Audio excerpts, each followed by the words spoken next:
The emergency arbitrator is appointed for one purpose only: to hear and decide a party's urgent application for interim relief before a tribunal is constituted. His or her role ends when the emergency application is dealt with.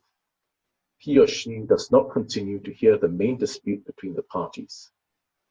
In fact, the rules provide that the emergency arbitrator shall not serve as a member of the main tribunal unless the parties agree.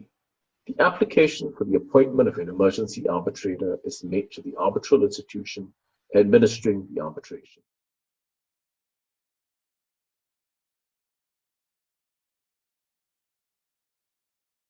Being cognizant.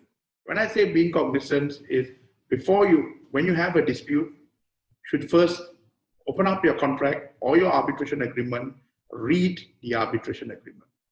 First thing first, does your dispute fall within the purview of the arbitration agreement? Certain arbitration agreements may not be widely drafted. It may only be limited to certain disputes to which it could be referred to arbitration. But generally, the arbitration clauses would say all disputes and differences under the contract are to be referred to arbitration. But having said that, there can be instances where certain disputes are excluded or only limited disputes are included in the arbitration agreement. You've got to look into the arbitration agreement to identify the governing rules of the arbitration. Is it governed by any particular arbitral institution rules, or is it basically an ad hoc arbitration?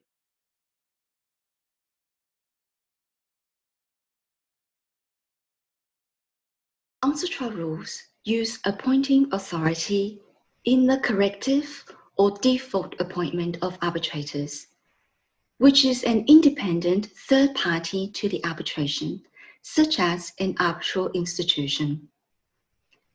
According to Article 6, Paragraph 1, the parties can agree or propose the appointing authority. Paragraph 2 then enables the party to request the PCA, that is, the Permanent Court of Arbitration at The Hague, to designate the appointing authority within a specified period.